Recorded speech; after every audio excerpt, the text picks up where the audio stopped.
We'll call this meeting to the AMATS Technical Advisory Committee. It's June 11th, 2020, to order. And Craig, can you do the roll call for us, please? Yes, I will.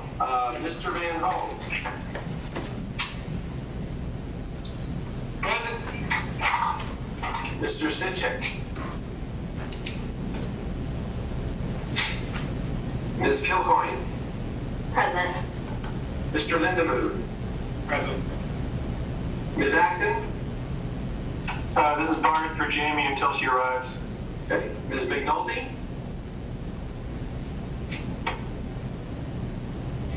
Mr. Linnell. Present.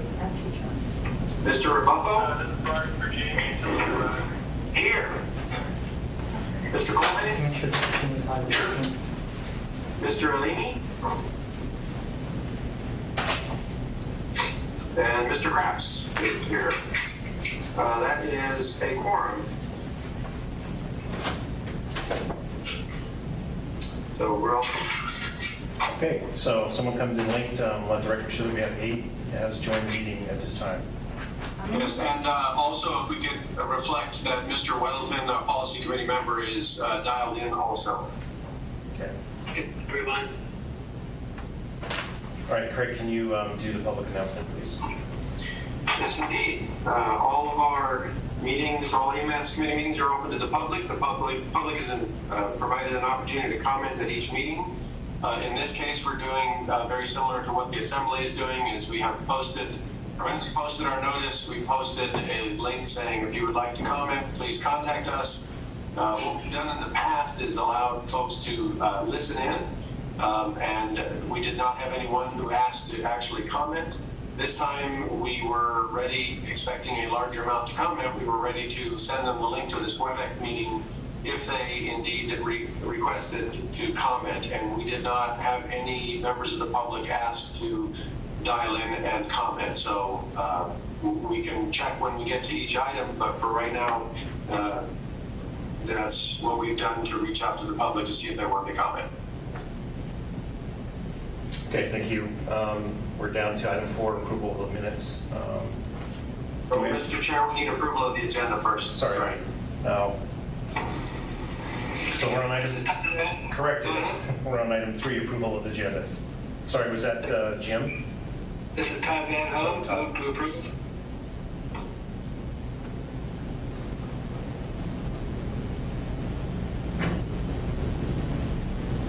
Second, John Linnell. Thank you. All right, do we have any changes? Okay, are there any objections to adopting the agenda? Oh. I may have spoke too soon. We'll go back to, do we have any changes? Okay, are there any objections to adopting the agenda? All right, the agenda is approved. And now we can go to the February 13th, 2020 minutes for approval, which is item 4 on the agenda. This is Kent. I move to approve. All right, thank you, Ken. This is Todd, second. Thank you. Do we have any changes?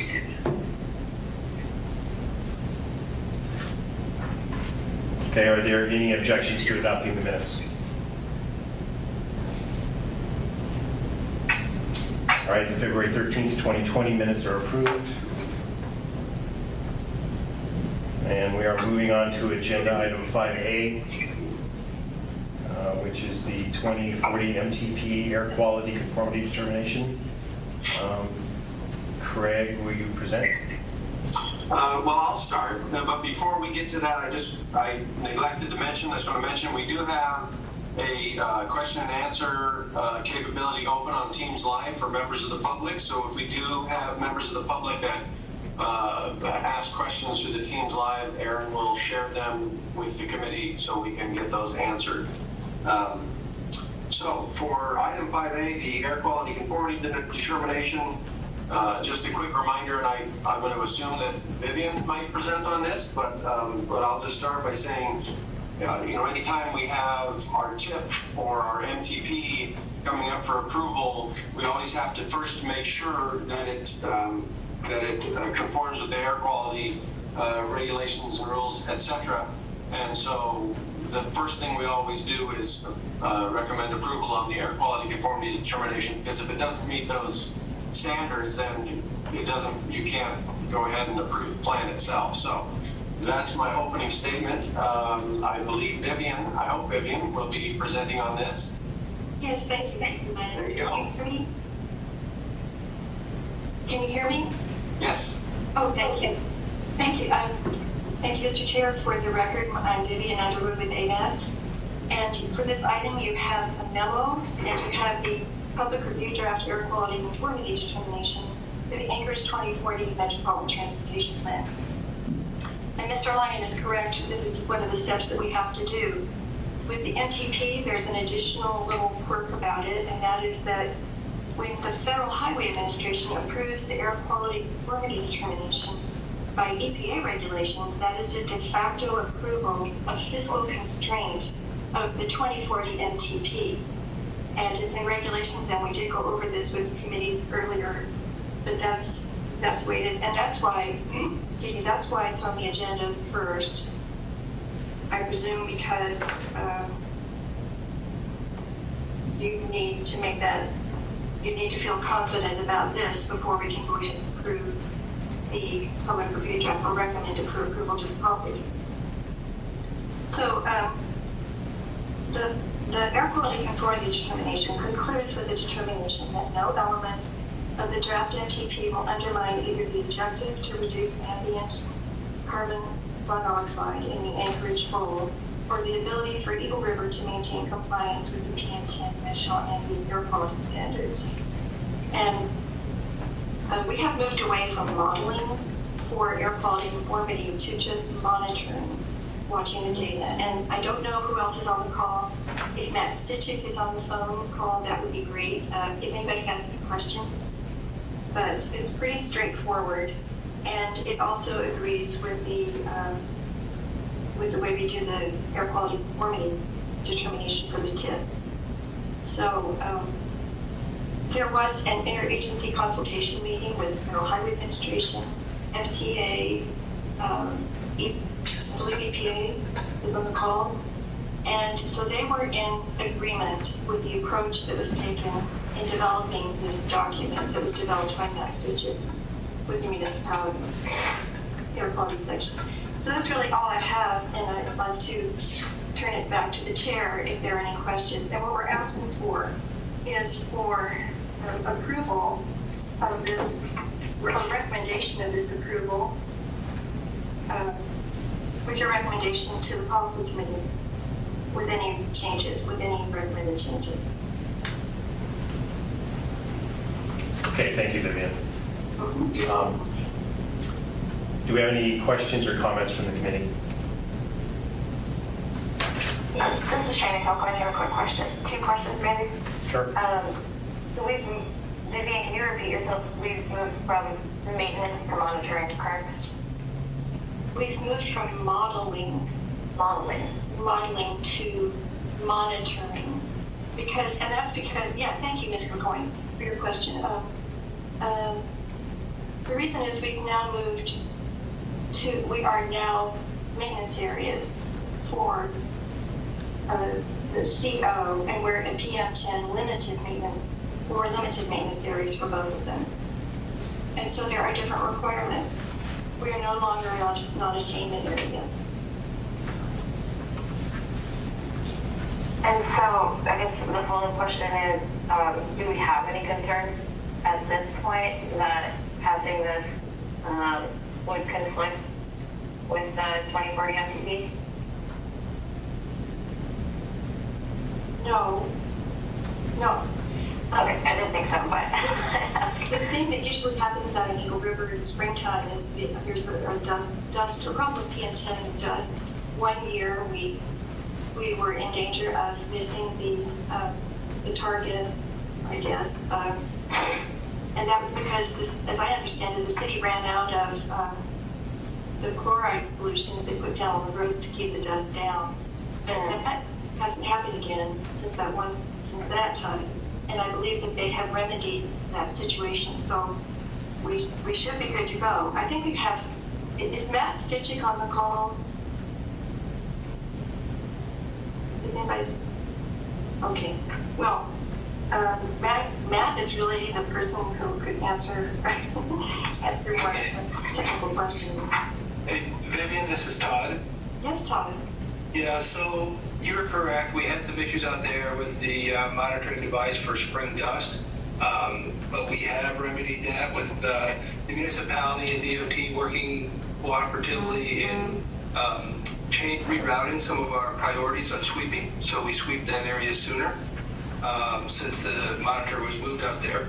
And you're also correct with the chemicals. There was a situation where we were having difficulty getting chemicals applied, and that's been remedied with cooperative agreements with the municipality as well.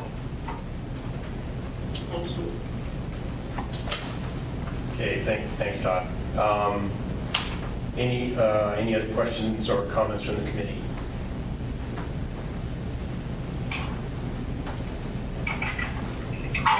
Okay, the public was invited to comment, but I don't believe we have any requests to comment on this item. Is that correct, Mr. Lyon? Or any? As far as I know, did not hear from anybody. And I don't see anybody in my chat windows, so we're going to move on to what is the will of the committee on this item.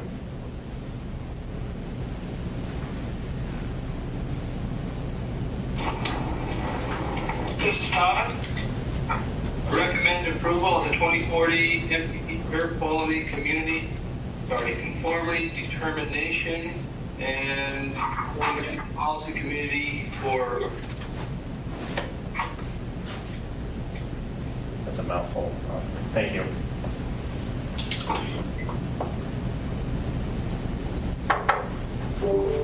This is Shayna, I second. Thank you.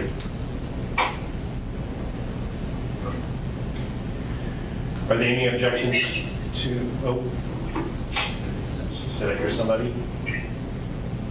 Okay, are there any objections to approving the motion?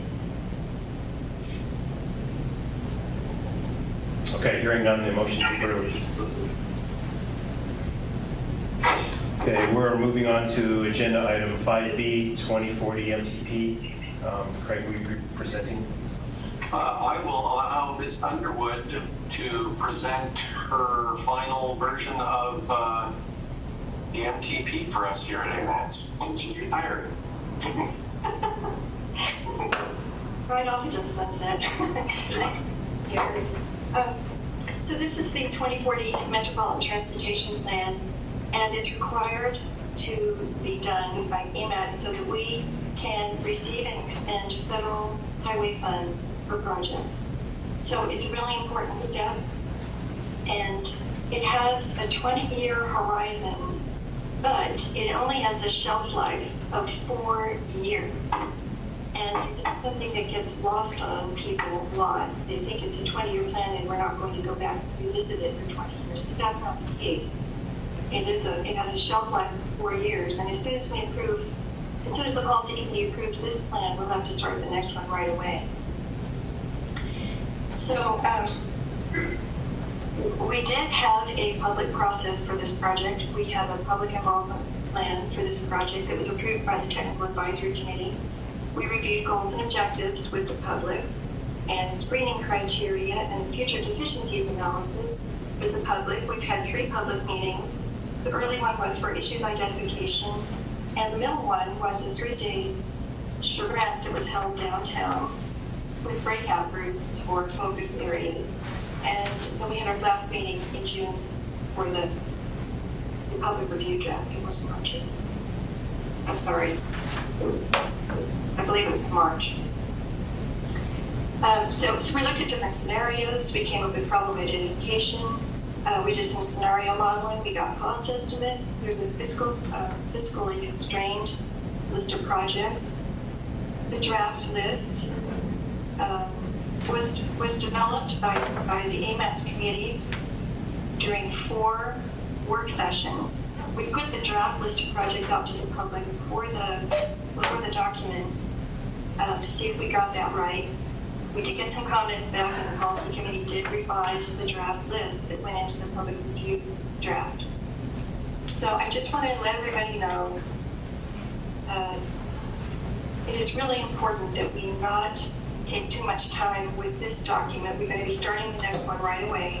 We have passed our initial deadline of November 19, 2019, and we're in a grace period right now, which is not a good place to be. And we have a hard deadline of November 19th, 2020 to get the approval from the Federal Highway Administration on the air quality conformity determination. And so after the document is approved by the policy committee, we still have to take time to make the changes that they request. So we would like to ask to not make any major changes that would be significant, such as adding or deleting projects, or moving projects between timeframes, or even changing cost estimates that would force us to redo the fiscal plan. So this document is admittedly different from the last two that have been around 300 pages. This one is shorter. We wanted it to be more user-friendly. We wanted it to be easier for the public to use and not be quite as encyclopedic as the previous ones. So we put this document out for public review and comments for, I believe it was 60 days after it was all said and done. And we got 469 comments. And you have a comment response summary, which is item, all of those items. And in addition, so that you could get the real flavor of some of these longer comments that were pages long, we had to break those up. Aaron broke them up and put them into the Excel, but the letter format, the 3-page letter format, doesn't lend itself well to Excel. So he had to logically break up those comments, still staying true to the original documents without making any changes or anything. Nothing is paraphrased. Everything is verbatim. And it didn't move text around. It's just that they're broken up in different sections. And you can see who submitted to the comments on the comment response summary. And then there's the staff response, and then the recommended change. Here we go. There it is. So I found it interesting. I was having a hard time. It was taking an inordinate amount of time on some of these comments to respond. And I found it was helpful to, we found that we had to extract what we thought were the most important, what the people were trying to say was their comment. 4 pages of comments is really difficult sometimes. So we did our best to get to the heart and the root of the problem. And there are several themes that came across loud and clear for most of these comments.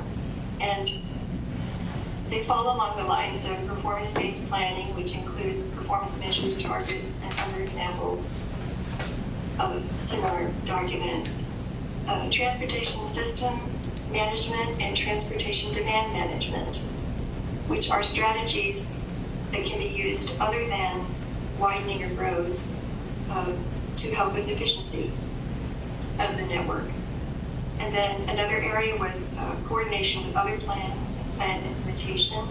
And those included the climate action plan, the land use plan, the non-motorized plan, Vision Zero, street topology, trails plan, emergency management plan, and the Spinard corridor plan.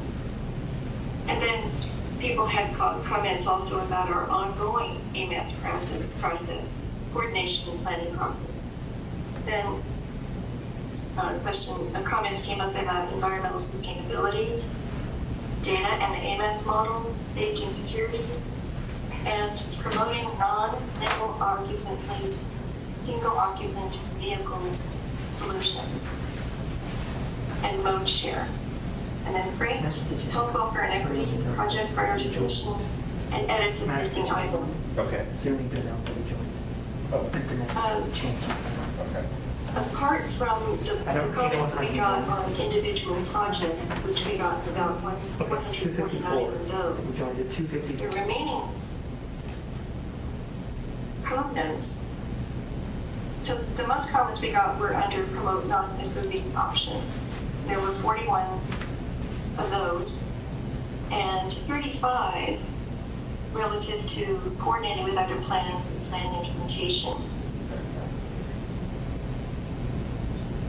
So what, for the projects, I went through each and every comment in the last few days and categorized them.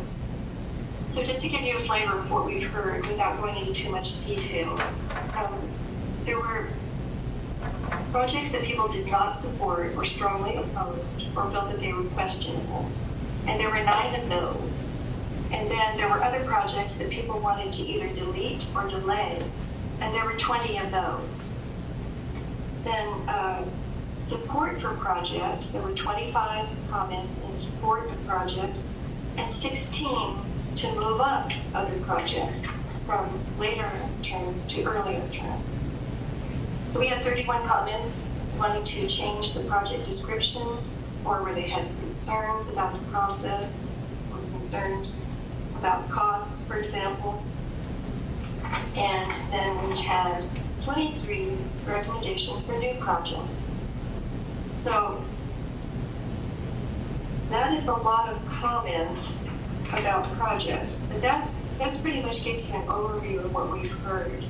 And depending on how this body feels, I mean, I could go through. Just off the top, I'll just tell you a few things.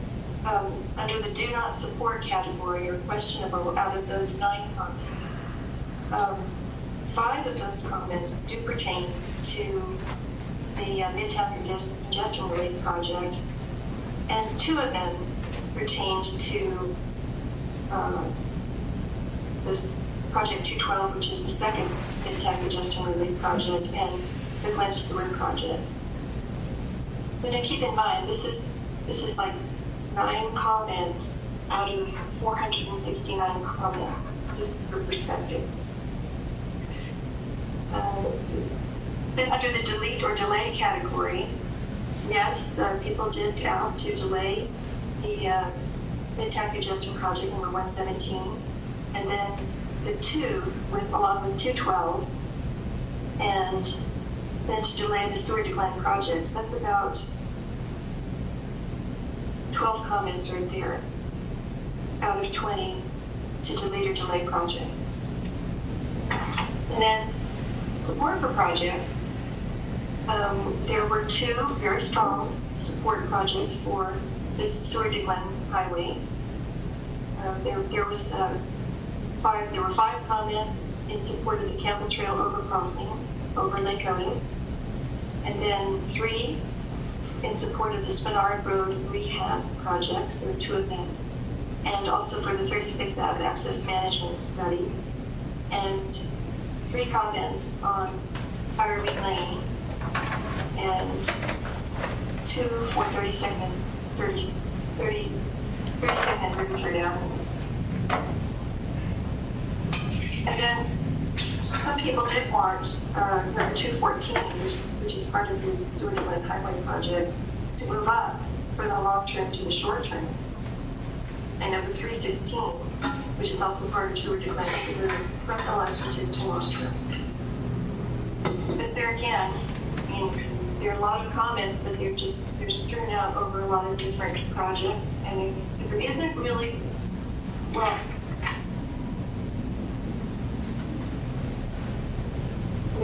there isn't one winner out of the whole thing that I looked at, if you look at it that way.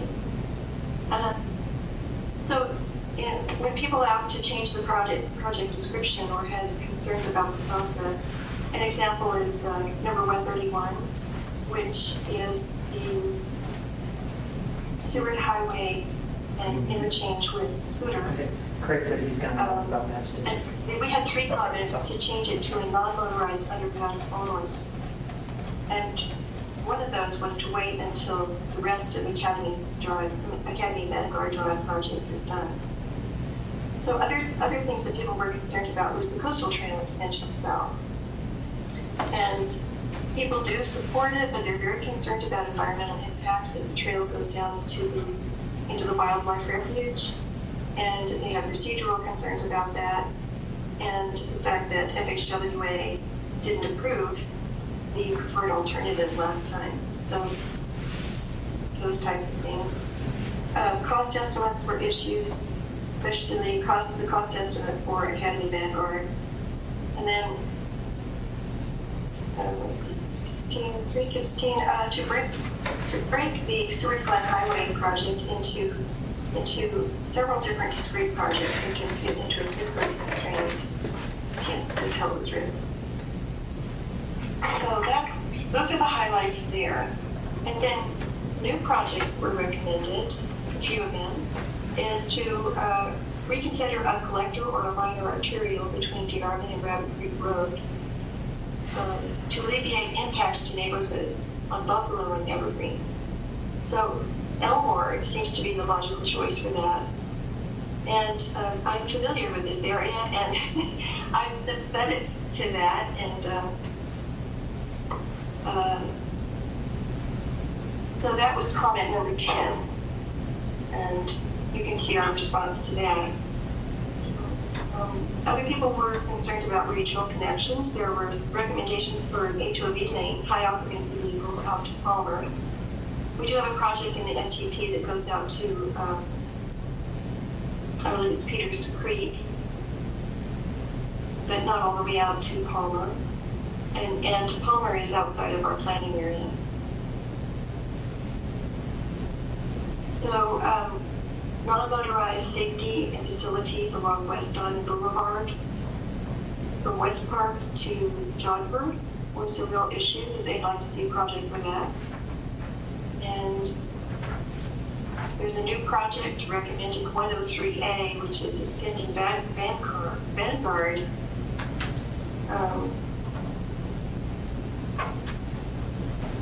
as part of the Project 103, which is Academy Vanguard. Okay, well, so other projects that people were felt a need for was the Tudor Muldoon curve. People believe there are safety concerns there. They want people to reduce the speeds. And then Brayton Drive to add a sidewalk on Legacy to Huffman. Chugach Way revitalization.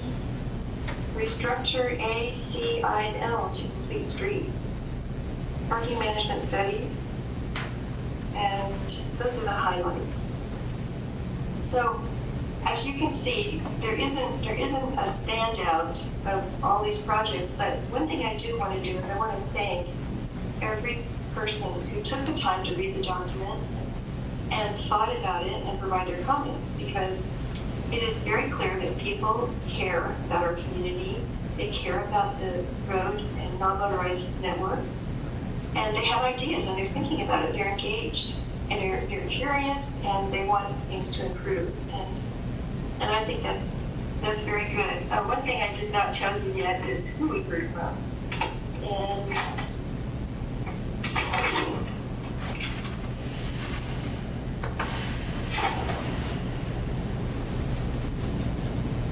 sorry, I think there were 63 individuals, something like that, 7 community councils, 7 organizations, and Native Village of Equipment Tribal Government. I can't find my notes right now on that, so I apologize. But we had a good response. I was very pleased. So that's really all I have right now. I know that we had 2 work sessions with the committees last week, and they were long and grueling, and I really want to thank everybody who participated in 3 hours each, back to back. So the committees helped us with some of our responses on the comment response summary. And I'm going to turn it back to the chair now to see how you all want to proceed with what we're requesting. We're requesting that the Technical Advisory Committee review all these documents and the draft MTP and make a recommendation to the Policy Committee for approval at their next meeting in June, so that we can go ahead and make the edits that are needed to the document and get FHWA approval so that we don't risk not having an MTP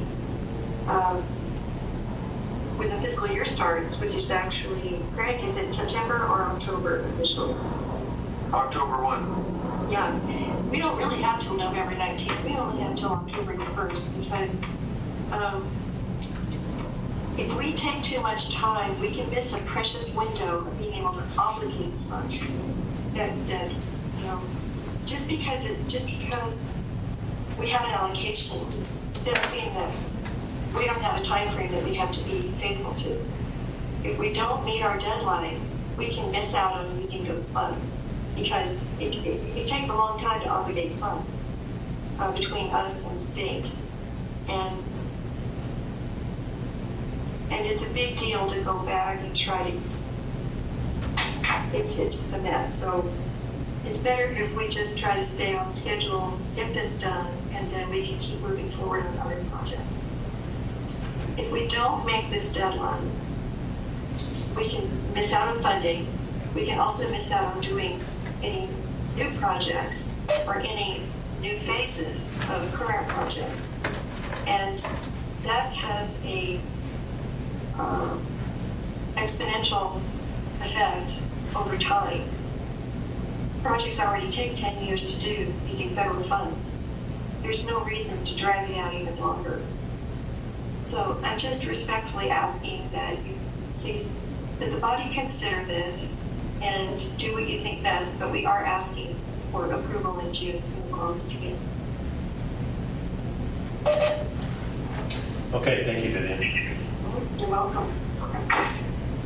Okay, do we have any questions or comments from the committee? Mr. Chair, before we go too far along, I just wanted to let the record show that Mr. Chip Sedgwick has joined us. Thank you. It was a while ago, but we were going through our presentation, so I didn't mention it then. Thank you. Okay, questions, comments from the committee on the item before us?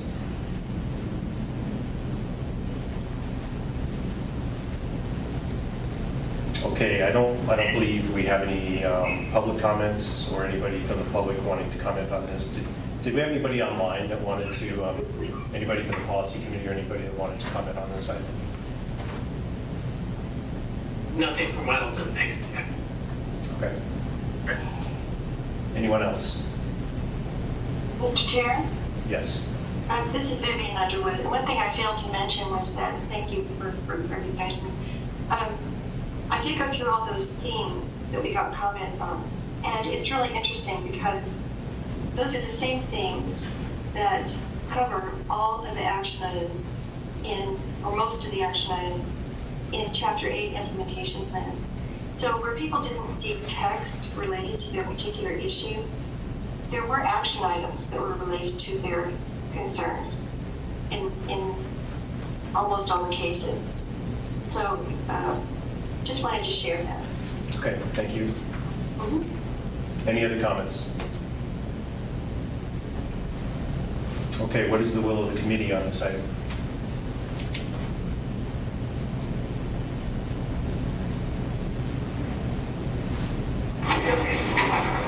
This is time.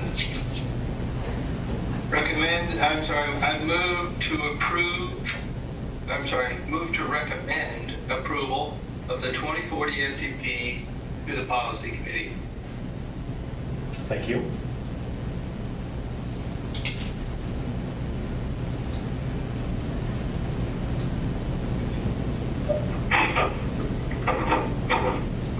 This is Matt Stitchick. I will second that motion.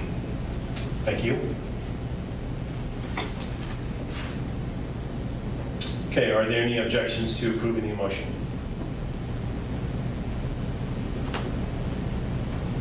Okay, hearing none, the motion's approved. Thank you, Mr. Chair. Okay, Craig, do we have any other action items?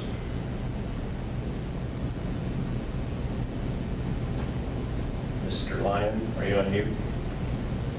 Sorry, I was on mute. No, sir, we do not have any other action items. Okay, so we're moving on to project and plan updates. Are there any updates? As far as I know, we don't have any of those either. Okay, good.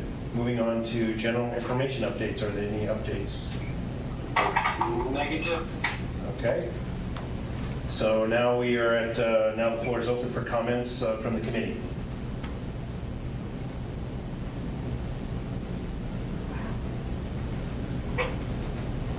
Crickets? Crickets? Okay, I guess we are, we're going to gavel out, and thanks for the participation.